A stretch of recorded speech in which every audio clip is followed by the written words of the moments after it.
Okay, in this video, I'm going to discuss or say introduce different programs within United States um, to make sure port and vessel security. Okay, the first program is called International Port Security Program.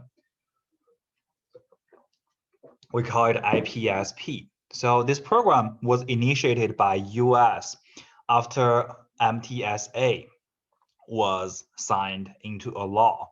So you may want to memorize the full name and short name of this act because I'm going to mention it multiple times in this lecture later, okay? Under which US Coast Guard and its counterpart agency visit host countries' ports to inspect the implementation of ISPS code. So the logic here is interesting, right? This program was initiated by United States government, and it requires U.S. Coast Guard and its counterpart agency in another country to inspect that country's ports to make sure that those ports in another country are following ISPS code. So the idea here is very clear. United States want to just stop threats from entering United States. And this program is very active because it is trying to send Coast Guard to other countries, and that country should host the inspection with the Coast Guard to inspect their own ports. So this is a little bit too much maybe for a lot of countries because of several problems. Firstly, sovereignty issue. Some countries may consider this as illegal. What is this? This is inviting, not necessarily US, inviting the government agency from another country to my country to inspect the security issues of my ports. This might not be a problem or this might not be sensitive to some countries, but they are problems to a lot of other countries. But as long as you want to do business through maritime transportation, you have to follow this program, right? So there is this conflict. And also some economic, there are some poor countries, even they wanted to cooperate with US to implement this program. They simply do not have the money to do so, right? And also there are just too many ports and countries to cover.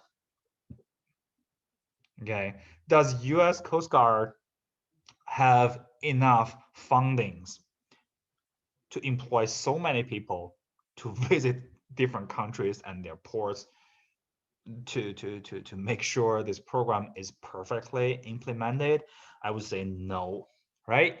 And yeah, you can say this program is ideal, but it requires so much from foreign countries who want to do business with the United States. So it's ideal, it's a good idea, but the implementation is difficult.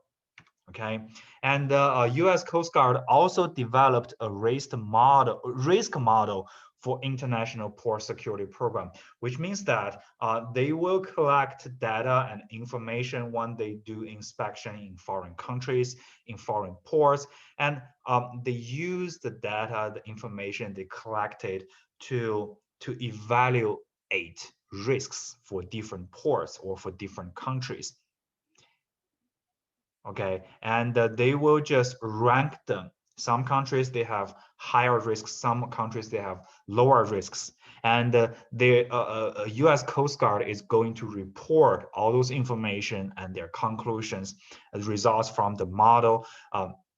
They will include all those components into this port security advisory for the government to review and to decide a lot of things. Okay, so like I said, there is a list of countries not maintaining effective anti-terrorism measures according to the Port Security Advisory, right? And it means that if there is a ship visited these countries on this list I would not say it's a blacklist, but it's a list of restrictions. Say that, a list of concerns, right? Any ship visited these countries shortly before its arrival in U.S. should take actions while in these countries. It means that this program is to prevent threats from entering United States, right? And I have a list of high-risk countries, and this ship used to be one of those countries. So before arriving in US, you should do this 1, 2, 3, 4 to make me believe that your ship is safe, although you were in a country with concerns. So what are those actions, measures you should do, right? Firstly, implement measures per the ship plan equivalent to security level 2 of ISPS code, of course. And you need to ensure that each access point to the ship is guarded, entrance, exit, right? And that the guards have totally visibility of the exterior of the vessel, right? This ship also needs to execute a declaration of security, okay? And also you need to log all security actions in the ship's security records for the US government to review, of course. You also need to report actions taken to the cognizant US Coast Guard captain of the port zones, okay, before arrival in the United States. So Coast Guard captain of the port zones, they are administrative units, not real persons. Okay, this is a link to a thematic map showing you the boundaries of port zones in the United States. The idea here is to divide the whole country into 41 port zones for the convenience of management of maritime transportation and of course security, right? And here is a map. And there are actually Coast Guard captain of the port. They are real persons, okay? A Coast Guard captain of the port is a title for an officer, a person. And here, it's just some supplemental material here. Click it, you will see a YouTube video showing you the history for this title for this officer. But let's get back to the program. So like I mentioned, these ships who visited this dangerous, quote unquote, dangerous countries, they should do this to make US believe that this ship right now is safe, okay? So another program, there are port facility security plans within the United States. Plans MTSA requires for port facilities, no matter serving ISPS covered vessels or not. Firstly, okay, if a port receives vessels certified to carry more than 150 passengers, you need to have these plans. If again, if the port manages cargo vessels of greater than 100 tons, you need to follow these plans. Okay, and if a port is subject to regulation for dangerous or hazardous cargoes, you also need to follow these security plans. Okay, in general, there are 3 levels, just like ISPS code, 3 levels to indicate the level of security measures of a port, right? And also, MTSA required DHS to approve and oversee the port facility security plans. And DHS delegated the responsibility to the Coast Guard. So again, Coast Guard right now is responsible for the implementation of port facility security plans. Okay, so there are 3 levels. There are 3 levels for security measures for specific port, and also these are details should be included in maritime facility security plans, right? So 18 of them. I'm not going to rate them one by one. I will just leave them to you. You do not have to memorize them because I'm not going to um, ask you to memorize them for the exam, for homework, but you should know the general idea here. Okay? Okay, I will just continue.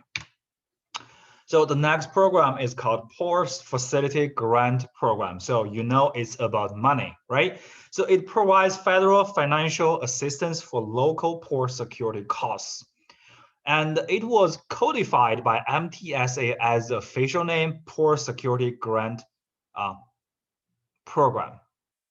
Okay, it's not Port Facility Grant Program. So PSGP is actually equal to Port Facility Grant Program, but official name should be PSGP. Okay, this money, this financial assistance should be used to enhance domain awareness. What is domain awareness? Within a port, there are different areas, right? Some of them are open to public, right? Some of them are not open to public, and you need to be an employee to enter, right? And some areas even require a specific level of clearance to enter. And maybe some of them, even you have clearance to enter, you need to be escorted by another person, right? So there are different levels of security for different areas. So there should be enhanced domain or area awareness. Okay, and the money can be used for training, for exercises, right? Training of personnel, exercises or drills, right? Can be used for the expansion of port recovery and resiliency capabilities, right? Used for enhanced capabilities to prevent, detect, respond to, and recover from attacks.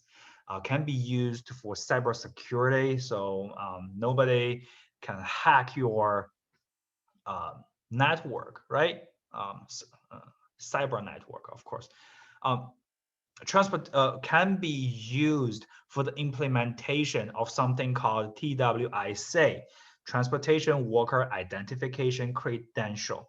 I'm going to introduce this program later, but yeah, this program can also be supported by PSGP, this grant program. Okay, so who is responsible for allocating money to different ports who are eligible for this program? Initially, TSA. Then this responsibility of allocating money was transferred to Office of State and Local Government Coordination and Preparedness, and then Office of Grants and Training, then FEMA. So eventually, right now, FEMA is responsible for this program. They are to decide who should receive the money. Okay. So before fiscal year of 2007, all eligible entities competed for the available funds. So you should have the idea that this program is not for all ports, right? Before fiscal year 2007, all eligible ports or entities, not only ports, say entities, they can compete for all funds. And then port areas with highest risk, they have three groups. They established three groups in terms of priority for security. So entities in group 1 and 2, they compete for larger allocation. The rest, group 3 and group 4, sorry, 4 groups, competes for the rest funding. And then since 2013, port areas of group 1 compete for 60% of the funding. The rest port areas in group 2 compete for the rest 40%. So if you are in group 3 and 4, you do not even have the right to compete for the money. So what's the trend here? At the very beginning, everybody eligible can repeat for all money, and then more money is allocated to group 1 and 2, right? And the rest compete for less money. And after 2013, right, group 1 itself, okay, is responsible for 60% of the funding. Group 2 can just entities in group 2 compete for the rest 40%. Group 3 and 4, no, you're not in the pool anymore. So the trending is that the emphasis port areas or ports or entities with highest risks is increased from 1 year to another, right? So more and more money is allocated to those areas with highest risks. Okay, so this is how this program is managed. Okay, and here is a map from not a map, it's just a figure from the textbook, a sample of eligible port security grant program recipients and projects, right? You can use the money to enhance the surveillance system of your port or the port area, to enhance fence and jersey barriers, right? Access control gate, etc. and etc. So this money can be used in general to enhance the security of your port area or the entity, right? Okay, so this is a program I mentioned before. You can also use the PSGP program money, the grant, to support this TWISA program. Okay, TWISA, Transportation Worker Identification Credential. From the name, you know what this is, right? So it's just like driver's license, right? The government needs to control the information of employees to make sure that they are not criminals, they are not threats to maritime transportation system security, right? So prevent individuals from gaining unescorted access to secure areas of MTSA regulated facilities unless they possess a biometric transportation security card and are authorized to be in such area, right? The government, if you are employed by a port, say that, and the government needs to know who you are and your background, your information. And if you need to access restricted areas related to security, you need to have this physical card to access that area. Okay, of course, a security assessment of each applicant needs to be done, right? A biometric credential is also needed, for example, fingerprints, right? Of course, you need to pay money, you need to pay for that, right? Because the government needs fundings to initiate and to maintain this program, right? And port facility and vessel operators are required to use a card reader or visual inspect TWIC cards before granting walks unescorted access to secure areas. Okay, so here is the card. Here is the card, and yes, it means that for some personnel, if they want to access the restricted areas, they need to have this card. Okay, and this card perfectly, it should be read by a card reader, right? But the real scenario is that a lot of ports, they are simply use visual inspection to make sure that you have the card. Of course, the security level here is much lower than a card reader Because if it is simply visual inspection, this car can be easily faked, right?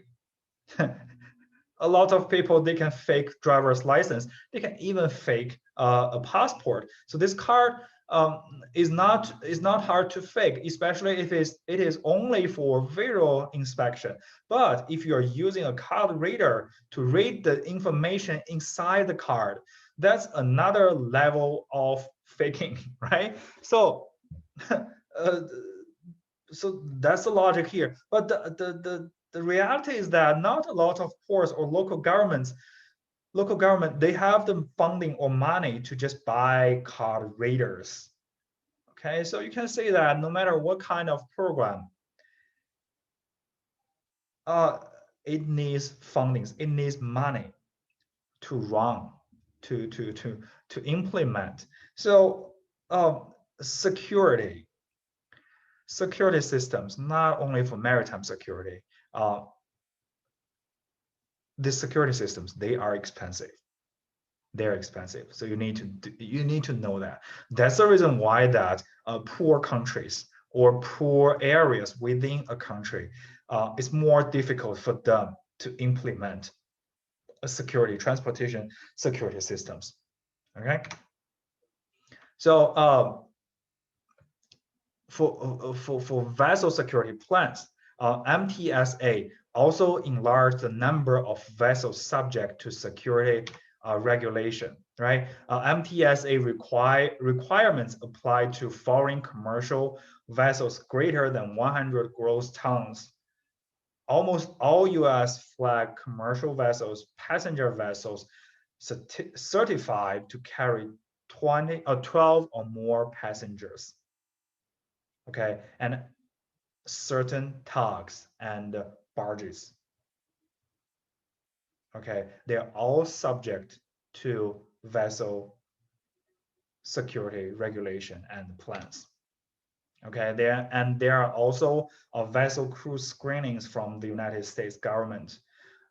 Majority of 5 million maritime crew entering US every year are foreign seafarers. 80% of these entries are from passenger vessels. Okay. The Coast Guard and Customs and Border Protection, CBP, right, obtain and evaluate advanced information on commercial vessels and their crew before their arrival at US ports.